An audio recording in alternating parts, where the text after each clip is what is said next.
Good morning, everybody. Welcome behind the scenes here at Jamie Riddler Studios.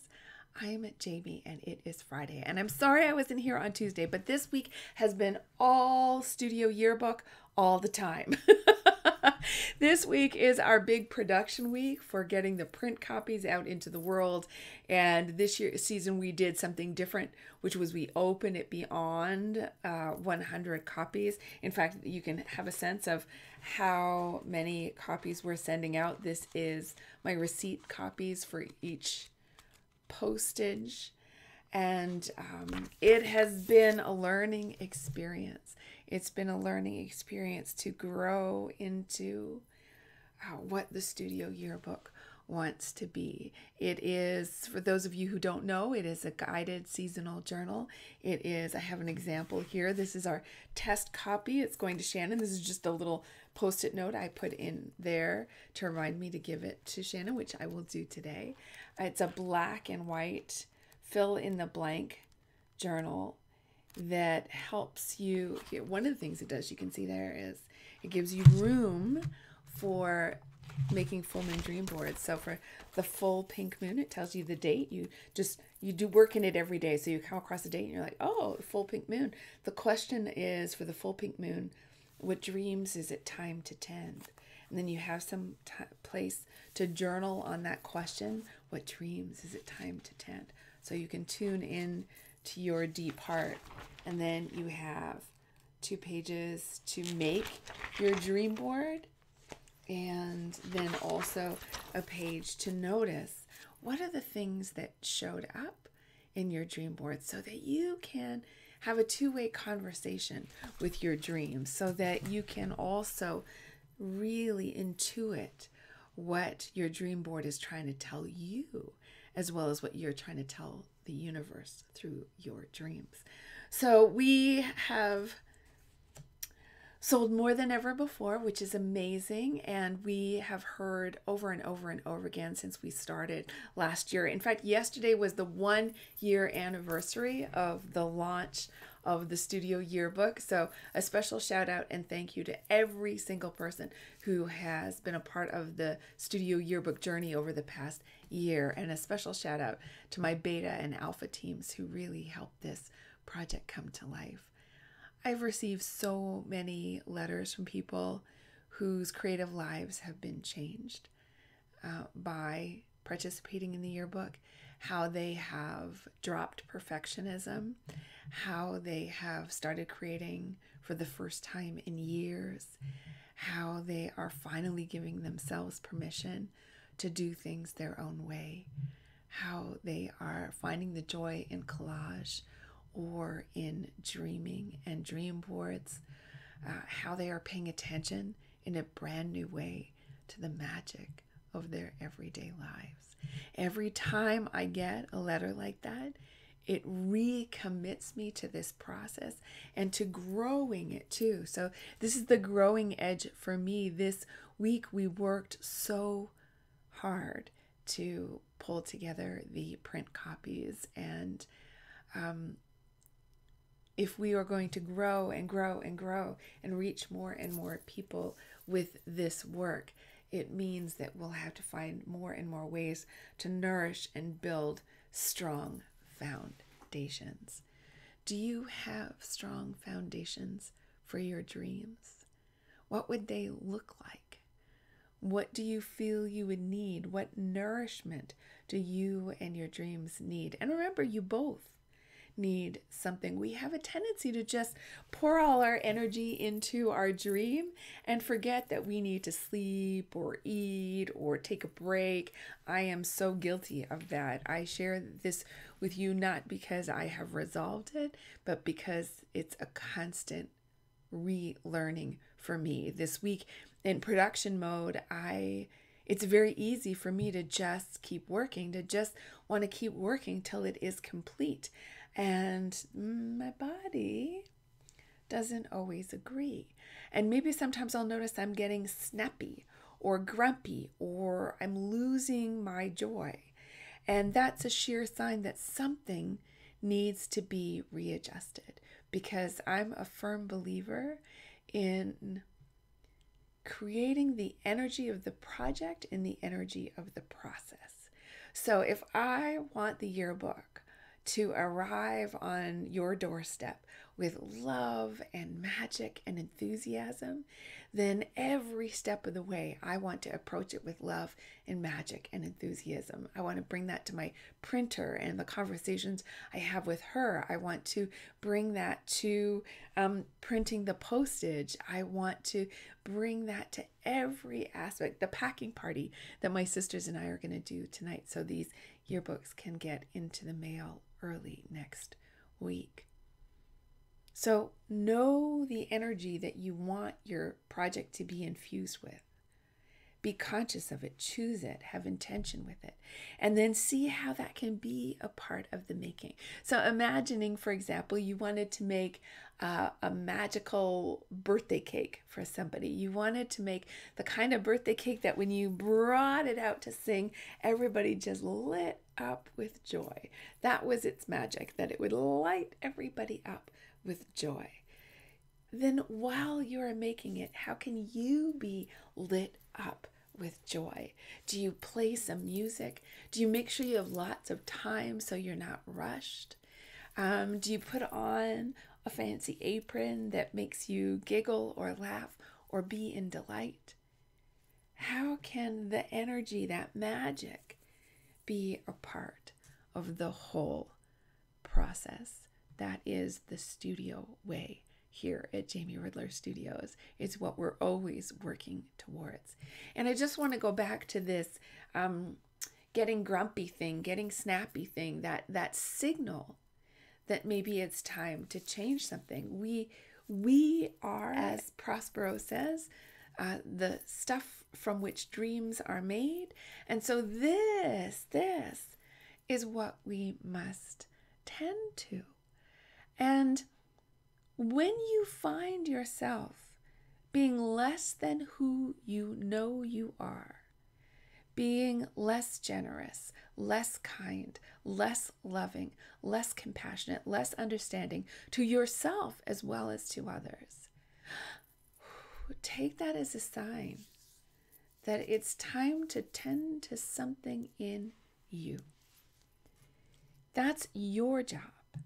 Your job is to nourish your sweet soul, your precious body, so that you can come from a place of strength and love and compassion and goodness and creativity, so that you have access to your creativity. And yes, we can. I mean, we've all done this, right?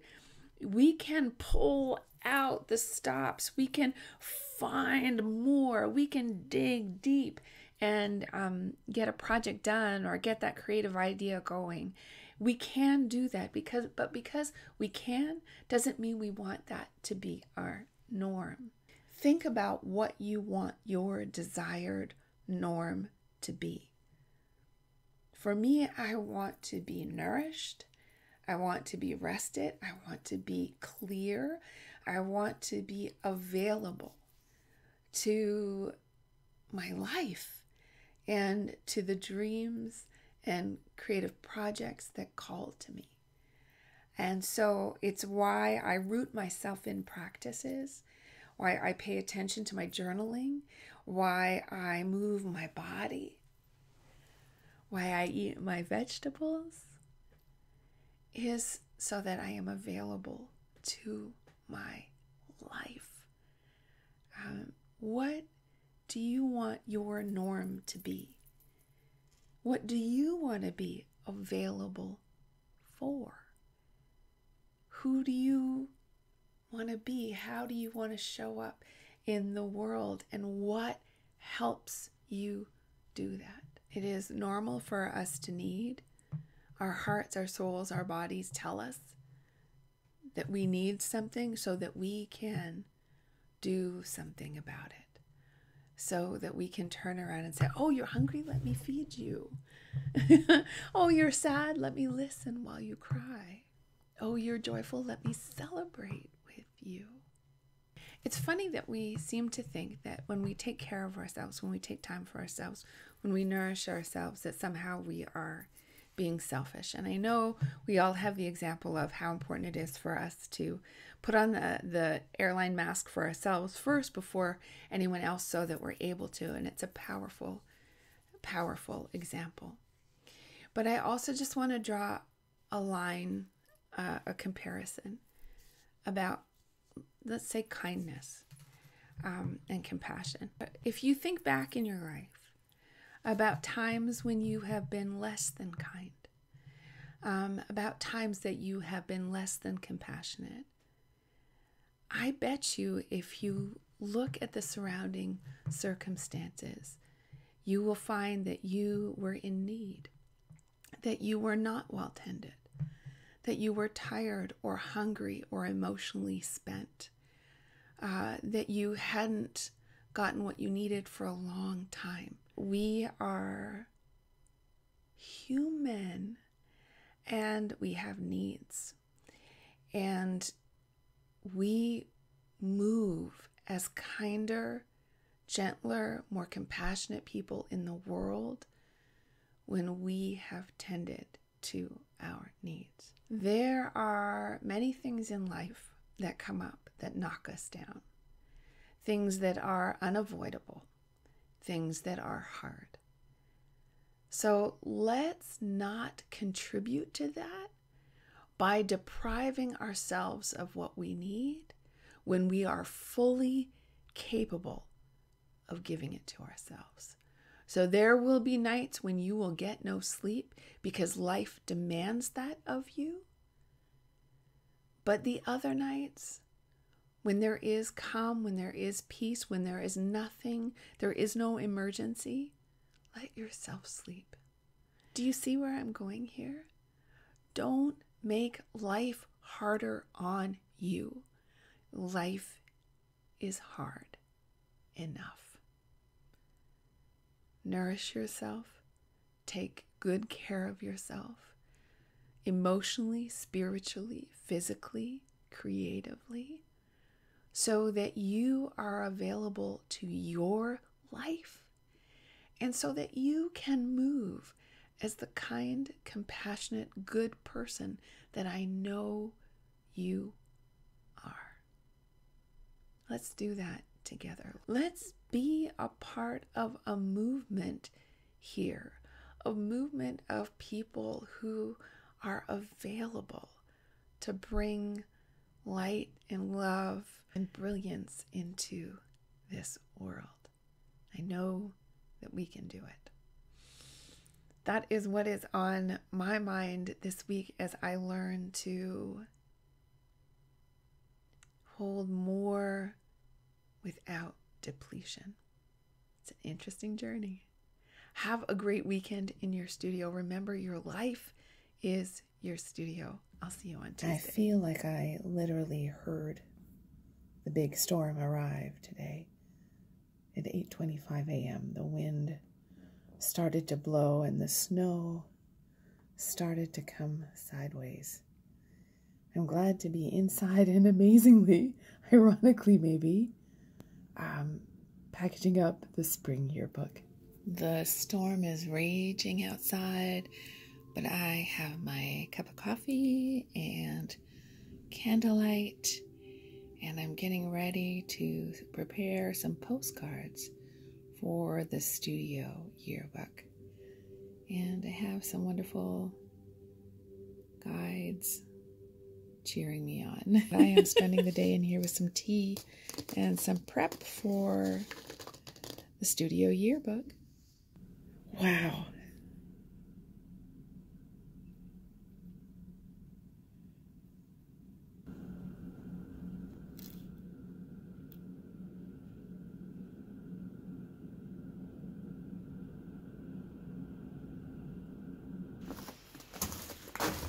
You can hear we have had icy snow and rain over the past day, but today we have this just beautiful, beautiful snow. I'm getting the spring studio yearbook ready to go, and I honestly keep looking out the window being simply mesmerized by the beauty of winter. And that is such a reminder that even though I have spring dreams, it's my, don't tell anyone, my favorite season. It's a reminder not to miss the gifts that are right here in front of you. Enjoy every blessing as it falls.